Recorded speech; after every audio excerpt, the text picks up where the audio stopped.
World Order has used this evasive nature of the UFO beings to work in their favor. While the secret alliances have worked for decades to keep UFOs secret, the New World Order has done everything possible to spread the news that UFOs are alien spacecraft.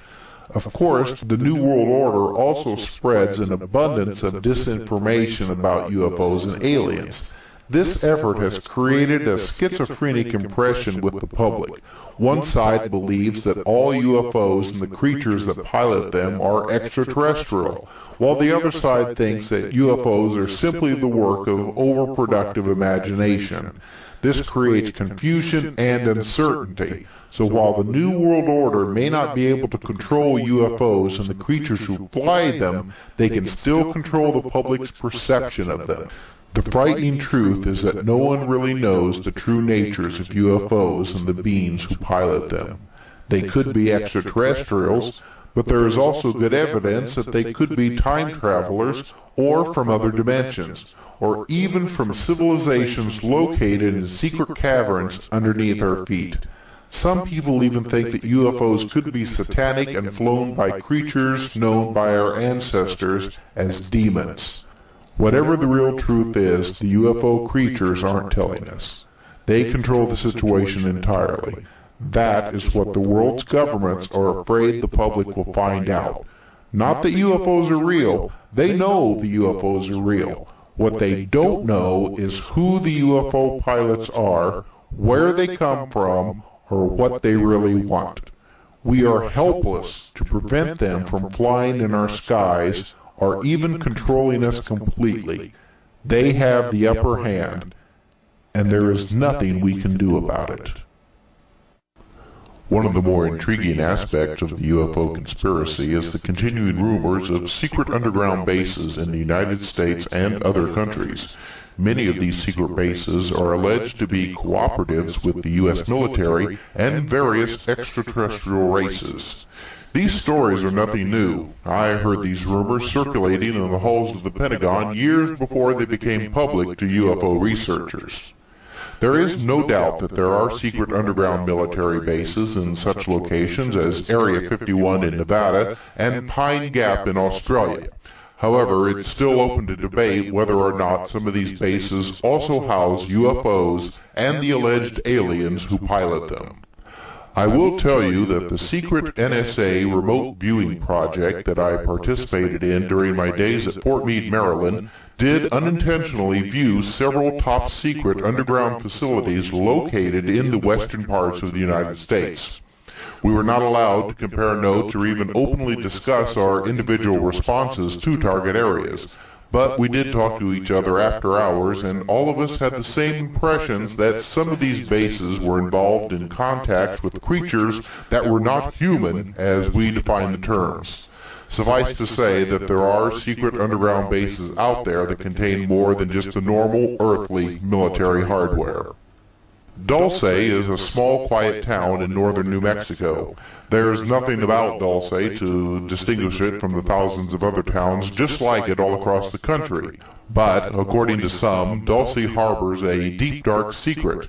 The secret is harbored deep below ground where allegedly there is an underground base said to be a joint government alien biogenetic laboratory designed to carry out bizarre experiments on animals and even humans. Some of what we know about the Dulce facility comes from a former security guard named Thomas Costello. In late 1979, Thomas could no longer cope with the awesome reality he had to confront. As a high-level security officer at the top-secret base, he had seen things that left him deeply disturbed. After careful consideration, he decided to desert the facility and take a few items with him as proof of his fantastic story. Using a small camera, he took over 30 photos of areas within the multi-level complex. He collected documents and removed a security videotape from the control center which showed various camera views of the hallways, labs, U.S. government personnel, and even what he said were aliens. Then, by shutting off the alarm and camera system in one of the over 100 exits to the surface, he left the facility with his shocking evidence. The originals were hidden after 5 sets of copies were made and distributed. Thomas was ready to go into hiding, but when he went to pick up his wife and young son, he found a van and government agents waiting. His wife and child had been kidnapped. He had been betrayed by a fellow worker. The agents wanted what Thomas had taken from the facility in order to get his wife and son back. However, it became apparent to him that his family was going to be used in biological experiments and were not going to be returned unharmed. At that point, he decided to disappear.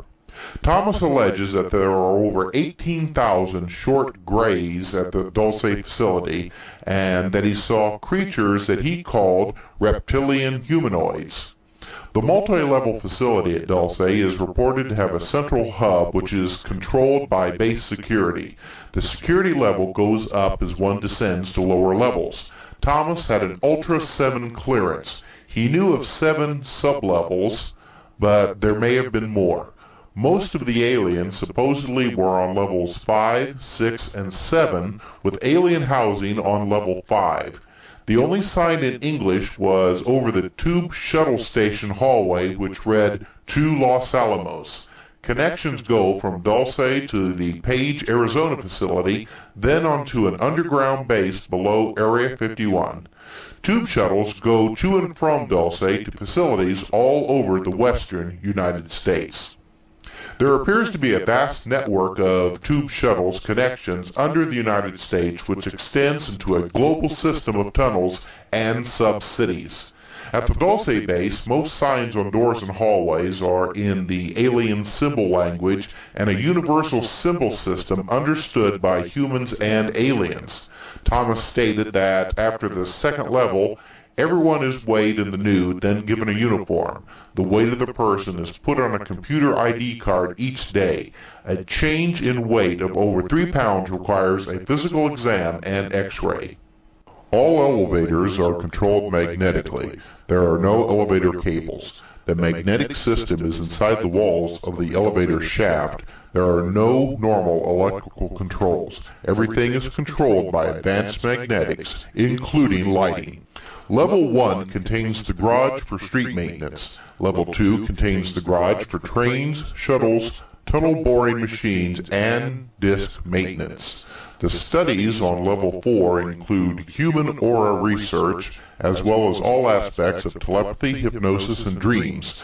Thomas says that they know how to separate the bioplasmic body from the physical body to place an alien entity life force matrix within a human body after removing the soul life force matrix of the human.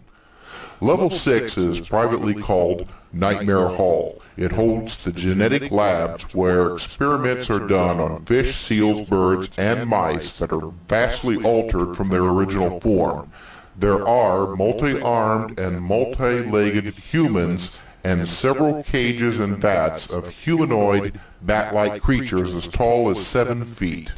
The aliens have taught the humans a lot about genetics, things both useful and dangerous. The gray and reptoid species are highly analytical and technologically oriented. They have had ancient conflicts with the Nordic humans and other space societies and may be staging here for a future conflict. Intensely into computing and bioengineering scientists, they are led to doing reckless experiments without regard for what we consider to be ethical and empathetic conduct towards other living creatures. It was when Thomas encountered humans in cages on level 7 of the Dulce facility that things finally reached a climax for him. Row after row of thousands of humans, human mixture remains, and embryos of humanoids were kept in cold storage. He says he frequently encountered humans in cages, usually dazed or drugged, but sometimes they cried and begged for help. The workers were told that these people were hopelessly insane and involved in murder. Schneider claimed that back in 1954, under the Eisenhower administration, the federal government decided to circumvent the Constitution of the United States and form a treaty with alien entities. It was called the 1954 Granada Treaty, which basically made the agreement that the aliens involved could take some cows now and then and also test their implanting techniques on a few select human beings, but they had to give details to the government about the people. In return, the United States would get alien technology that would help them defeat the Russians. However, after the bases were built and the aliens firmly established, the government realized that they had been fooled. There was no promised technology, and the aliens did what they wanted when they wanted. They were in total control. Schneider said that he was involved in building an addition to the deep underground military base at Dulce. The base goes down 7 levels and is over 2.5 miles deep. At that particular time, workers had drilled 4 holes in the desert and were going to link them together and blow out large sections at a time. Schneider's job was to go down the holes and check the rock samples and recommend the explosives to deal with the particular rock. As the crew was headed down, they found themselves amidst a large cavern that was full of creatures known as large grays. Schneider says that they had surprised a whole underground base of existing aliens. Later, they found out that the creatures had been living on our planet for a long time, perhaps 1,000,000 years. According to the late Bill Cooper, a confrontation broke out between the human scientists and the aliens at the Dulce Underground Lab. The aliens took the scientists hostage, and Delta forces were sent in to free them, but they were no match for the aliens' weapons. 66 people were killed during this action. As a result, we withdrew all joint projects for at least 2 years. Some remote viewers who were in the same NSA operation as myself told me personally that centuries ago, the people who were the creators of what we now call the New World Order entered into a pact with an alien nation hidden within the earth. The U.S. government in 1933 agreed to trade animals in exchange for high-tech knowledge and to allow the creatures to use underground bases in the western United States. A special group was formed to deal with these alien beings. In the 1940s, these creatures began shifting their focus of operations from Central and South America to the United States. These creatures could be the same beings who were in contact and helping the German Nazis. Now they are slowly spreading like a cancer to the United States. Skeptics have expressed doubts about the existence of secret underground bases. They always ask, where's all the dirt? Well, one method of tunneling that has been available to the military since the 1950s and is now just being considered for public use is nuclear tunnel boring. The method for tunneling involves melting rock using a machine in which the molten material can be disposed adjacent to the boring zone in cracks in the rock and as a glassy wall lining of the formed tunnel. The heat source can be electrical or nuclear, but for deep drilling, a nuclear reactor is preferred. This amazing boring device is capable of drilling at depths totally inaccessible with previous drilling techniques. The stories that surround the secret underground bases and tunnels all seem to be connected to a thread involving the same types of alleged UFO entities, namely the Greys and Reptilians. These are beings that are fairly recent to the UFO scene, emerging as the dominant creatures associated with UFOs sometime in the early 1970s. Before that time, most reported UFO contacts involved human-looking aliens, often referred to as the Nordics because of their light skin, blue eyes, and blonde hair. There were also small humanoids sighted starting in the early 1950s, but the big-eyed Greys and the dinosaur-like reptilians were not reported until much later. It is almost as if these creatures' true form is being kept from us. Possibly they are able to disguise themselves to fit our cultural expectations. However, they always keep a humanoid appearance, 1 head, 2 arms, 2 legs. They look more like us than an actual alien probably would. Given how diverse life is here on Earth, it would be almost impossible for life on another planet to develop looking so much like us. Maybe they look so much like us because we are actually much closer to them than we know. So where do UFOs and their pilots actually come from? Do they come from outer space or from hidden places deep underground? Maybe the reptilians aren't from some distant planet. Maybe they are from Earth just like us. Maybe they are descendants of the ancient dinosaurs that lived millions of years ago. Maybe they didn't become extinct. Maybe, like us, they evolved into intelligent creatures who built their own civilization and science.